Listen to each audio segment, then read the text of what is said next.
My name is Minja Koskela. I'm a researcher at the Sibelius Academy of the University of the Arts Helsinki. In my doctoral dissertation, I investigate the democracy of school music teaching from a feminist perspective. I have 2 master's degrees, one in music education and one in gender studies, and in my research I combine these 2 fields.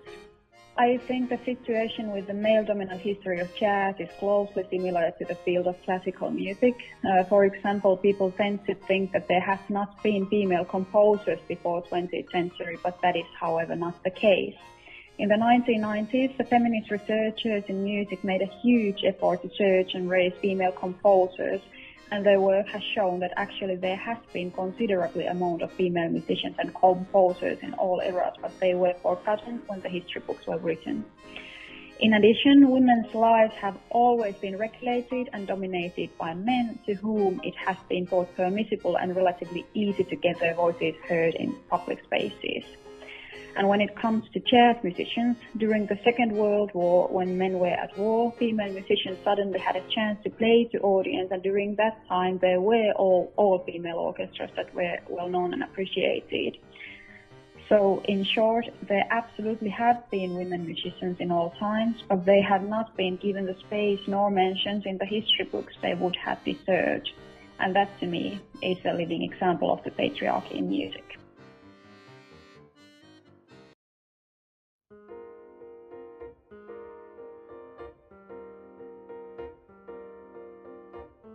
My name is Aurora Hentunen, and I'm a pianist and a composer.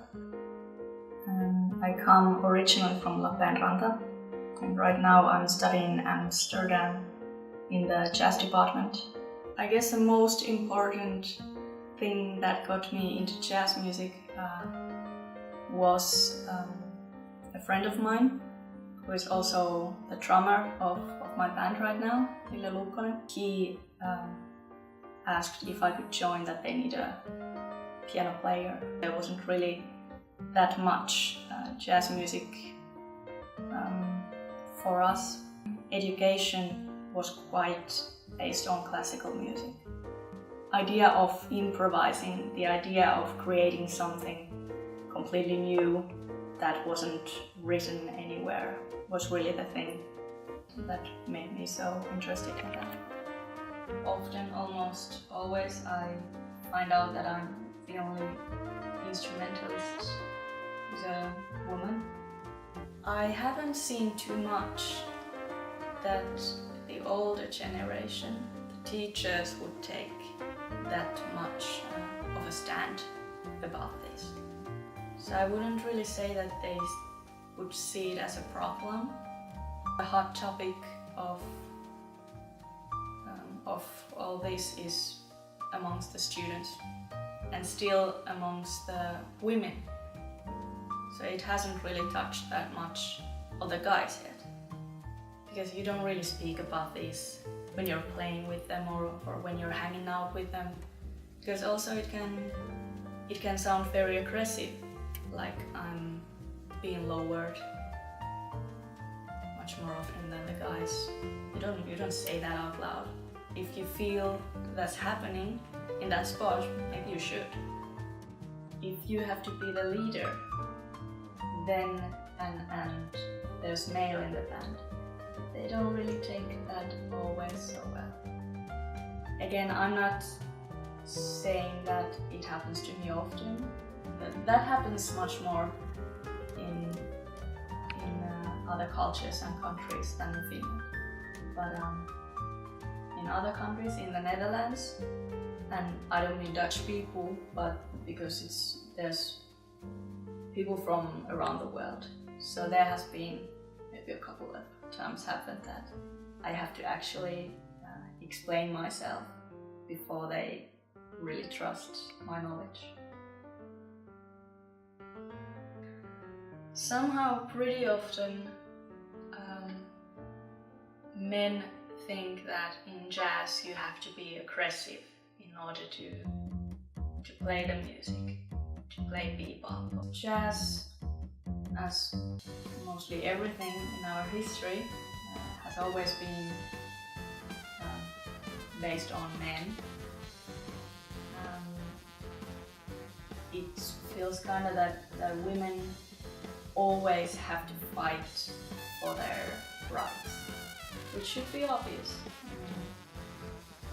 in the history with voting or with a career or with the work. So I guess it's the same with music, especially with jazz music, I'd say, and especially with instrumentalists, jazz instrumentalists. I think we would really need more groundbreakers as to represent the females of jazz. I believe that people described as legends and heroes are often men because of the so-called genius myth. If a man shows ambition towards, for example, music and, for example, like abandons his family because of his passion, he gets a title of a great genius. But if a woman would behave so, she would be called hysterical or like that mother and a lousy wife or something else. And these gender structures are shaped so that in public spaces and activities they allow more options and space for men than they allow for women. And this was even more visible somewhat like 50 to 100 years ago when the jazz legends were nominated. In my opinion, the male dominance of jazz in the relatively gender equal countries is what it is because the people who have the power to make decisions are not interested in changing it. The change would require investigating the structures, giving more space to those musicians who are not men, intervening to the sexism in the field and consciously calling for participants other than men to important productions and organs.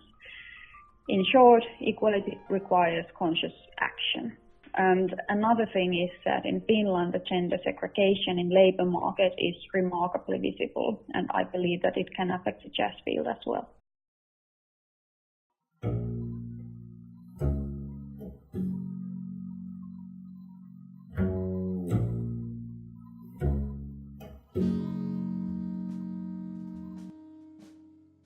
My name is Kaisa Mäensivu and I'm a jazz bass player. I currently live in New York where I freelance, just play gigs. I graduated from Manhattan School of Music last spring. I had seen some killing bass players in my hometown and I really wanted to start doing that as well. But turned out that they only had classical education in my music school, in the local music school. And I only found it out when I started my studies already, and that they just gave me the bows in my hand and I had to start playing all these etudes, which is actually now I'm really happy about it, that I did it. But yeah, there was no possibility to study jazz. I had a teacher in pop and jazz conservatory in Helsinki, and he was saying that like, Kaisa, like, you really, like, you play like a man. Like, I love it. Like, it's so good. You play like a man. Clearly, he was trying to give a compliment. And my first reaction was like awesome. Like, this guy's like... Because I was young and, like, teacher was giving a compliment in front of everyone. I'm, like, happy. Later on, I started to feel a bit weird, and it took a long while for me to realize why it was even something weird to say.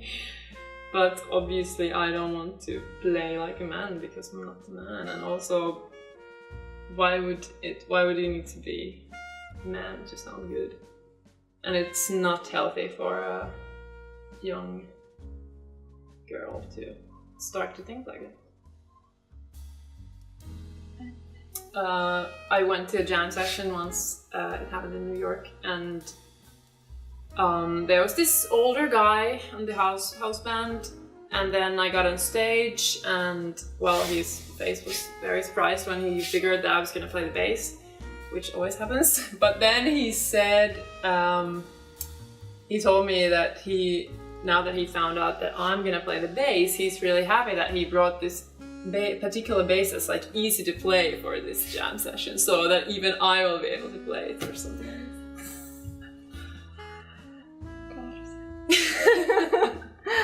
It always draws a lot of attention being a female jazz bass player because it's so rare and people are not used to seeing that.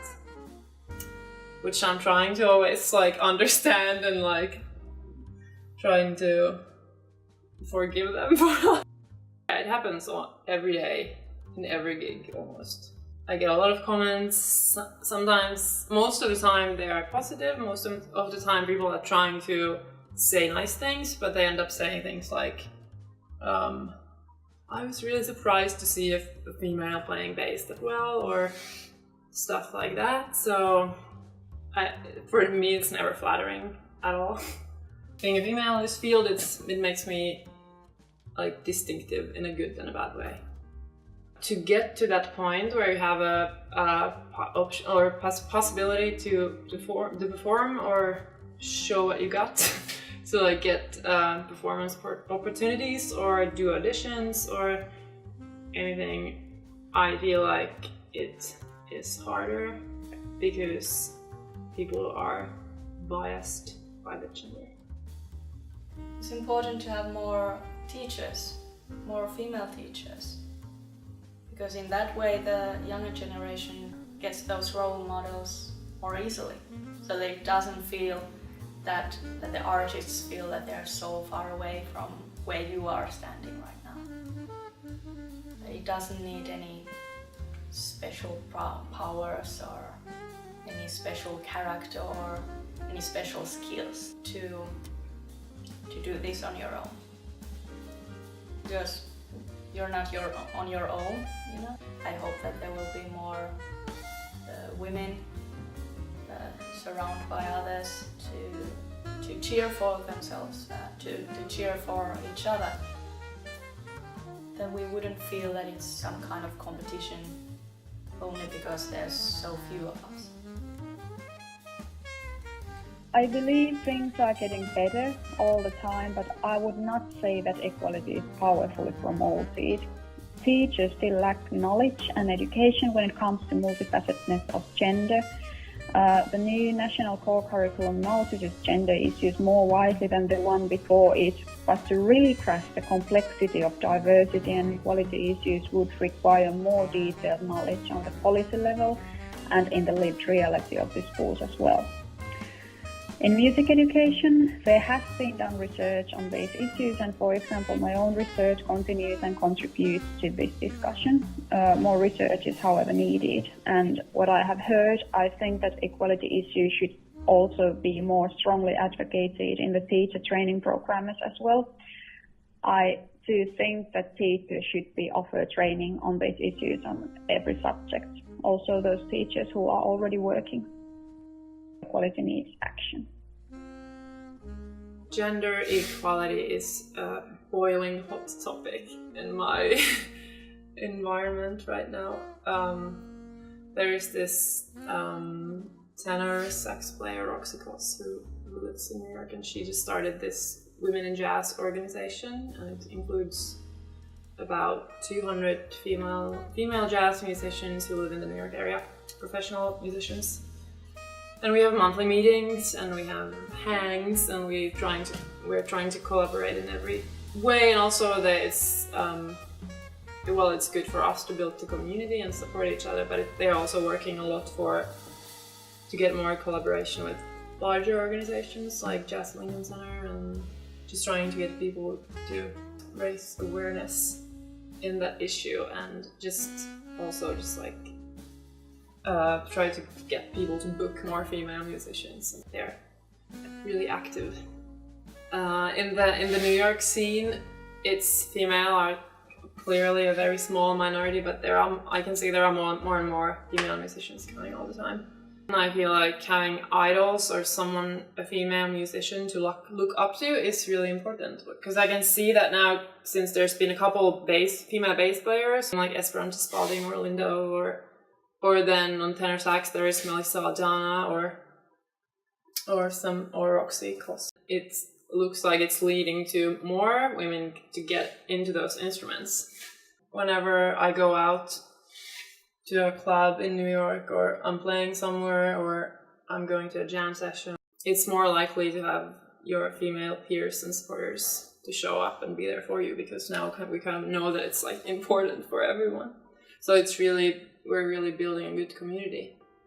I think it's great to see all these things that are happening now, and that there is just more attention in that topic. I think it's gonna be really slow because mostly it's like so deeply inside of us, especially in jazz, in the field of jazz, where we've mostly seen guys doing it. I feel like it is important that we kind of go out of our way to get more female just to form and like be in the scene. We kind of have to do it in order to make a difference. And for me, it was really important to see another woman playing the bass. We want to get more involved. We want to see more women. We want to connect with more women. I guess we are getting kind of sick of to play only with guys most of the time. A couple of times from the audience, there's been comments, for example, like, "Oh, well, you should smile more since you're on the stage and people are looking at you." And I mean, I've never ever heard that someone would have said that to a male colleague.